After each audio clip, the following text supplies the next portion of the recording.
आज जो हमारे यहाँ पर गेस्ट है, she is one of the most popular personality development coaches in India और उनके यूट्यूब चैनल के ऊपर 3 मिलियन से ज्यादा सब्सक्राइबर्स हैं। Please give an energetic and warm welcome to the one and only Chetna Vashishtha.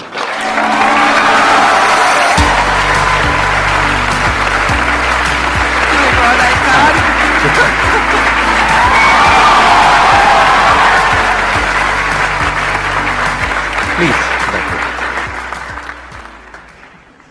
मैं सर की वीडियोस जब से देख रही हूँ, शायद आप लोग पैदा भी नहीं हुए थे।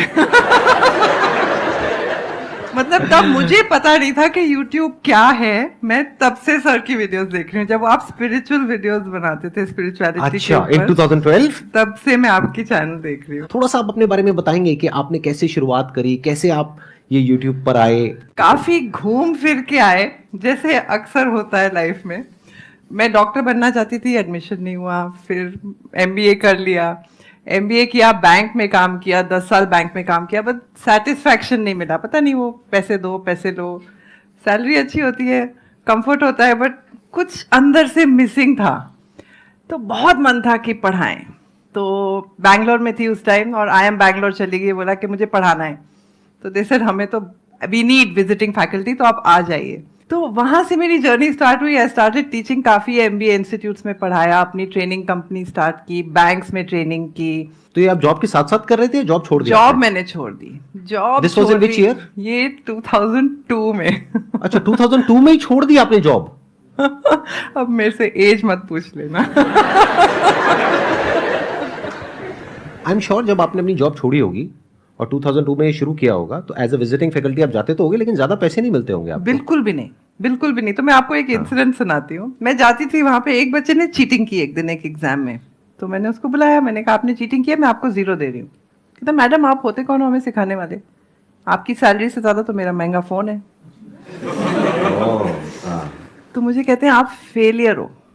तो उस टाइम मैंने सोचा कि शायद हमारी ऑडियंस गलत है, ये जो MBA के बच्चों को हम पढ़ा रहे हैं शायद वो गलत है। तो क्यों ना ऐसे बच्चों को पढ़ाएं जिन्हें वाकई जरूरत है, और उन्हें फ्री में पढ़ाएं। और उस टाइम YouTube सूझा कि क्यों ना हम अपनी नॉलेज उनके साथ शेयर करें जिन्हें वाकई थोड़ी सी कद्र हो जाए उस नॉलेज की, और जिनके पास तो में इतने पैसे नहीं है कि वो MBA कॉलेज में जा सकें। तो Right. एक प्रिंसिपल है इस चैनल पे कि कभी भी कोई कोर्स रन नहीं करेंगे, कभी पैसे नहीं लेंगे स्टूडेंट से। ये मेरी फिलॉसफी है कि चैनल पे कभी बच्चों से पैसे नहीं लिए जाएंगे। आज तक आपने नहीं लिए? नेवर, और फ्यूचर में भी कभी नहीं लेंगे। ये She deserves a big round of applause for this commitment.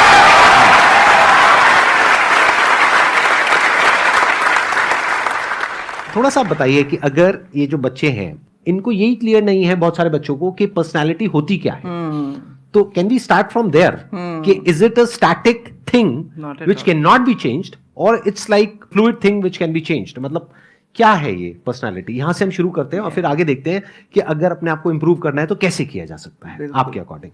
ये एक बहुत बड़ा क्वेश्चन है, और यही क्वेश्चन अगर हम इसका आंसर समझ गए तो बाकी कुछ समझने की जरूरत नहीं है। पर्सनालिटी क्या है? अच्छा, उसके पहले मैं आपको एक पूछती हूँ, अगर मैं आपको पूछूं आप क्या हो, आप कौन हो, तो आप मुझे क्या बताओगे? माइक लेकर के बोलो। काइंड ऑफ हम एक अपने आप को बॉडी समझते हैं जो हम रिप्रेजेंट करते हैं पूरी सोसाइटी को, कि मतलब हम साफ सुथरे रहें और अच्छे रहें, लेकिन हम एक सोल हैं जो मतलब जो कभी खत्म नहीं होती। आप ये समझो कि आप कहीं जॉब इंटरव्यू देने के लिए गए हो और ये जवाब दे रहे हो। नहीं सर, मैं आपको पता है ना आपने क्या कर दिया है। अब आप दोबारा से एक बार जवाब दीजिए, जैसे कि जॉब इंटरव्यू में आपसे क्वेश्चन पूछा गया है, tell me something about yourself. अगर मैं जॉब के लिए जाऊंगा, कोई पर्टिकुलर स्किल होगी जिसमें मैंने काम किया है कुछ ईयर्स के लिए, like kind of I am a CA student. तो अगर मैं कहीं पर जॉब के लिए अप्लाई करने जाऊंगा तो मैं अपनी पहले स्किल्स बताऊंगा कि मैंने उसके लिए एलिजिबल होने के लिए कि मतलब मैंने CA कंप्लीट करी है, उसके बाद मेरे पास ये स्किल्स मैं पोजेस करता हूँ, इस फील्ड में मेरी एक्सपर्टीज है। उसके बाद काइंड ऑफ अगर वो क्वेश्चंस अलग पूछते हैं कि आपकी हॉबीज़ क्या है, या फिर मतलब आप किस चीज़ में ज़्यादा अच्छे हो, और आप मतलब काइंड ऑफ क्वेश्चंस डिफरेंट होते हैं। Perfect, let's give a big round of applause for him please. तो यूजुअली कोई आपको कुछ पूछता है तो आप यही बताते हो कि मैंने ये पास्ट में ये सब किया है, लेकिन आपकी पर्सनालिटी वो नहीं है। आपकी पर्सनालिटी वो है जो आप बनाना चाहते हो। इलॉन मस्क से कोई पूछता है आप क्या हो, तो वो कहते हैं मुझे मार्स पे जाना है। मैं एक दिन मार्स पे जाके रहूंगा, फ्यूचर में मैं क्या बनूंगा या बनूंगी। तो अगर अगली बार आपको कोई क्वेश्चन पूछे आप क्या हो ना, तो साथ में ये जोड़ देना कि मैं 10 साल बाद ये बनूंगा, मैं 10 साल बाद ये बनूंगी। जब आप उसको अपने साथ जोड़ लेते हो ना, तो आपकी वही पर्सनालिटी बन जाती है। सुपरफिशियल लेयर होता है जो लोग सोचते हैं पर्सनालिटी है, कि मेरे बाल कैसे हैं, मेरे ड्रेसिंग कैसी है, वो सब बहुत सुपरफिशियल लेयर होता है। वो भी अलाइंड होता है आपके गोल की तरफ। अगर आपने डॉक्टर बनना है, आपने सोच लिया मैंने डॉक्टर बनना है, तो आप एक अलग तरीके से, आपके पूरी जो ड्रेसिंग होगी वो डिफरेंट वे में होगी। अगर आपने गेमर बनना है तो आप अलग तरीके से बाल अपने करोगे। सो ये सुपरफिशियल लेयर होता है, इस पे मत जाओ। ये पूरा सुपरफिशियल लेयर अलाइंड होता है उस चीज से कि आप क्या बनना चाह रहे हो। आप उस हिसाब से आपकी पूरी पर्सनालिटी डिसाइड हो जाती है। तो डोंट, उल्टा काम मत करो। मतलब पहले ये मत डिसाइड करो कि मेरे को अपनी शक्ल सूरत कैसे बनानी, पहले आप डिसाइड करो कि मुझे बनना क्या है, and then align everything in line with. Very good point. हम यही गड़बड़ करते हैं ज्यादातर, कि मतलब हम अपने आप को इंप्रूव कैसे करें। इंप्रूव का मतलब क्या है? जैसे अगर आप एक आर्टिस्ट हो तो आपका जो वे ऑफ ड्रेसिंग है, हेयर स्टाइल है, ये है वो अलग होना चाहिए। और अगर एक कॉर्पोरेट वर्ल्ड में आप जा रहे हो तो वहां पे अलग होना चाहिए। कोई क्लियर कट डेफिनेशन नहीं है ना। तो what she is saying is कि अगर आप एक बड़ा अपना गोल सेट कर लेते हो कि this is what I want to be 10 years down the line, 20 years down the line. मान लो आपको कॉर्पोरेट वर्ल्ड में ही जाना है, तो आपने अपना एक गोल बना लिया, सुंदर पिचाई। अब अगर इतना बड़ा गोल बनाओगे तो अगर वो नहीं भी बने तो कुछ तो अच्छा बन ही जाओगे। बट अगर कोई गोल ही नहीं बनाओगे तो पास्ट के बेस पे अपने आप को देखोगे, तो वहां पर आपको बहुत चैलेंजेस नजर आएंगे, वहां पर आप स्टक हो जाओगे, आगे नहीं बढ़ पाओगे। पर जैसे ही वो फ्यूचर गोल आपके माइंड में होगा, तो पास्ट में या प्रेजेंट में अगर कुछ प्रॉब्लम्स है भी तो आपका ध्यान वहां से हट जाएगा। फ्यूचर में आपको पता है कि मैं कुछ बड़ा करने वाला हूं, मैं फोड़ने वाला हूं, अगर टिपिकल लैंग्वेज में बोला जाए तो। ये जो सर ने बात बोली ना, उस चीज को मैं पकड़ में लाती हूँ। आप लोग कहीं भी जाते हो आपको बहुत शाइनेस फील होती है, अंडर कॉन्फिडेंस फील होता है कि कैसे किसी से हम बात कर सकते हैं, क्या बोलना है मुझे इस टाइम। अंदर से क्या लग रहा है उस टाइम आपको? जज करेंगे सब, जज करेंगे मुझे, लोग मुझे जज कर रहे हैं। स्पेशली मैम तब हमें ये चीज फील होती है जब हम उसी फील्ड में सामने वाला हमसे ज्यादा बेटर है। सामने वाला आपसे बेटर है कि नहीं वो आपके माइंड में है। अभी हमने तय नहीं किया है कौन बेटर है, लेकिन आपने तय कर लिया है कि सामने वाला आपसे बेटर है। अगर आप इस स्टेज पे आके इस टाइम यहाँ पे खड़े हो जाओ सामने, आपको अंदर से क्या फीलिंग होगी? एक्साइटमेंट। एक्साइटमेंट। कौन है एक्साइटमेंट वाले भाई साहब? हाथ ऊपर करिए, आइए यहां पर आइए। मैं मजाक कर रहा हूं, आ जाओ।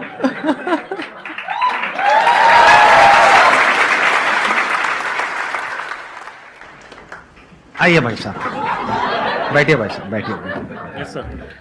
मैं बेसिकली अभी मैं फाइनेंस फील्ड से हूँ और मैं शेयर मार्केट स्टडी कर रहा हूँ, एक्सप्लोर कर रहा हूँ।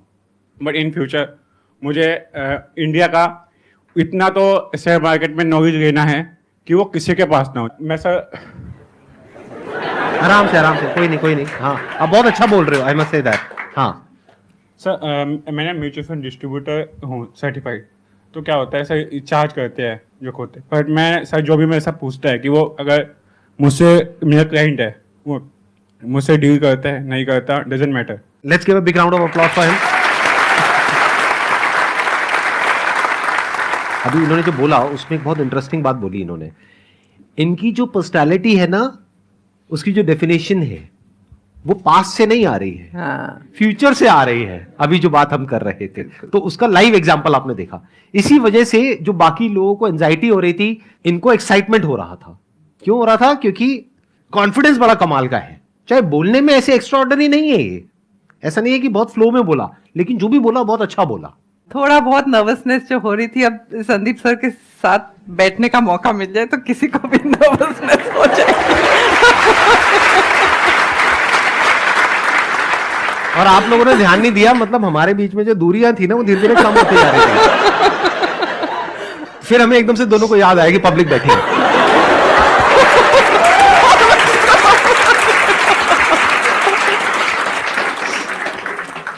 तो ये जो आपने बात बोली थी ना कि जज करते हैं, आप सोचते हो कि सारी दुनिया आपको जज कर रही है। और अच्छा, मैं एक और क्वेश्चन पूछती हूँ, मैं आंसर बाद में दूंगी, क्वेश्चन पहले पूछूंगी क्या आप अपने आप को गुड लुकिंग समझते हो?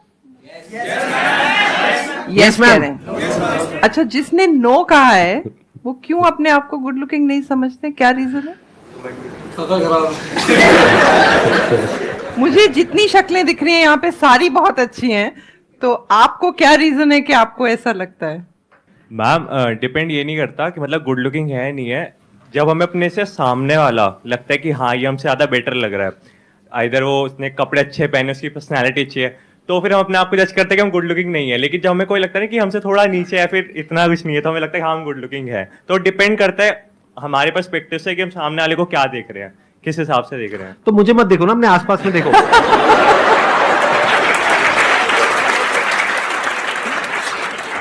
अच्छा चलो एक एक्सपेरिमेंट और करते हैं। सब लोग इस कमरे में चारों तरफ देखो कि आपको पिंक कलर में क्या क्या दिख रहा है। देख लिया? अब आंखें बंद करो। अब बताओ कि ब्लू कलर में क्या क्या था कमरे में? कितने लोगों ने ब्लू कलर का देखा? आंखें खोल लो। बाकी लोगों ने क्यों नहीं देखा? ध्यान पिंक में था। तो क्या होता है, कई बार लोग आपको कुछ कह जाते हैं, किसी ने आप बहुत तैयार हुए, किसी ने कॉम्प्लीमेंट नहीं दिया, कुछ हुआ, किसी ने बोल दिया नहीं आप अच्छे नहीं लग रहे, वो पिंक था, आपने पकड़ लिया। साथ में ब्लू भी हुआ, किसी ने बोला नहीं नहीं आप बहुत स्मार्ट हो, अरे छोड़ यार, वो ब्लू था, आपने उसको साइड में कर दिया और पिंक को गले लगा लिया। तो अब कोई आपको कहता है आप बहुत अच्छे, आप कहते हो नहीं। आपके पास सारी आर्ग्यूमेंट्स हैं, सारे एविडेंस है, सारी आर्ग्यूमेंट्स है कि क्यों आप नहीं अच्छे हो, और वो सब आपने अपने माइंड में बना लिया है। अब उसके लिए कोई रिस्पॉन्सिबल नहीं है, किसी ने कुछ किया ही नहीं है, आप अपनी स्टोरी अपने माइंड में बना रहे हो ना। अब आप एक बार इसको एक्सेप्ट कर लो कि ये स्टोरी सिर्फ आपके मन में है। अच्छा, एक फैक्ट और है कि दुनिया में हर एक की स्पॉटलाइट अपने ऊपर होती है, हर एक की स्पॉटलाइट अपने ऊपर होती है।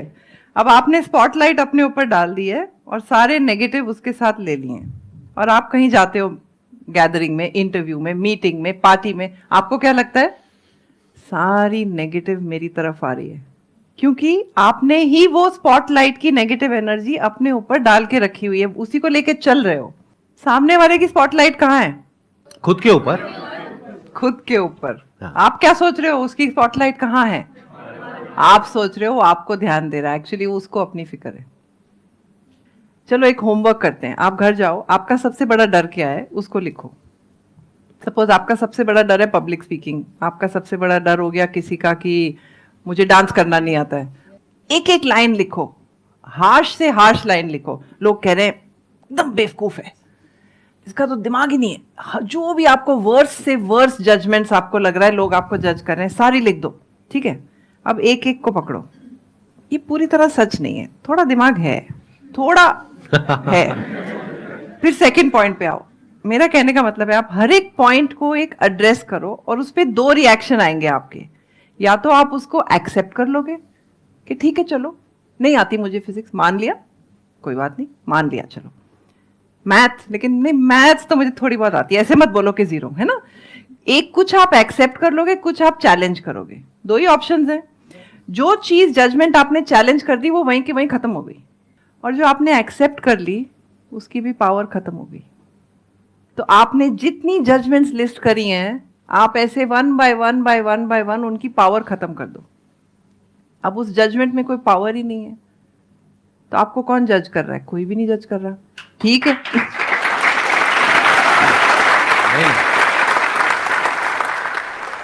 मेरे को समझ नहीं आता ये एक्सेप्टेंस क्या है। हम बोल रहे हैं कि मेरे अंदर कोई बुराई है, मान लीजिए, और मैंने बोला हाँ मैं बुरी हूँ।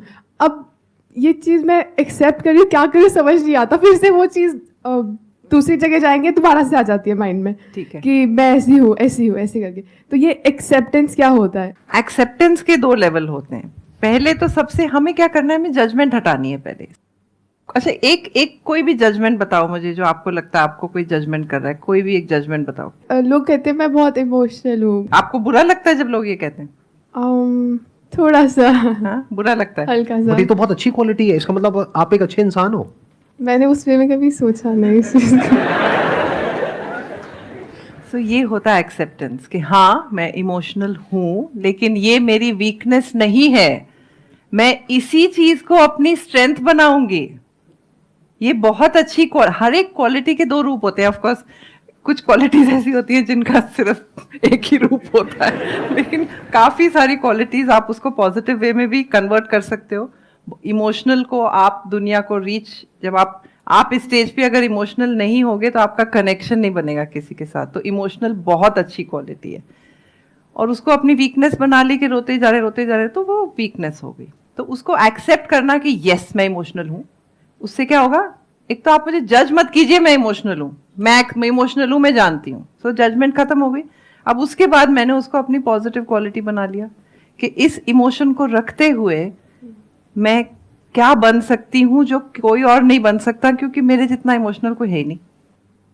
आप लोग घर जाके थोड़ा होमवर्क करना, आज दिखना कि मेरे को लोग क्या कहते हैं और ये चीज किस करियर से मैं अपना कनेक्ट कर सकता हूँ, और वहां पे अपना रास्ता ढूंढो। So you are always the best.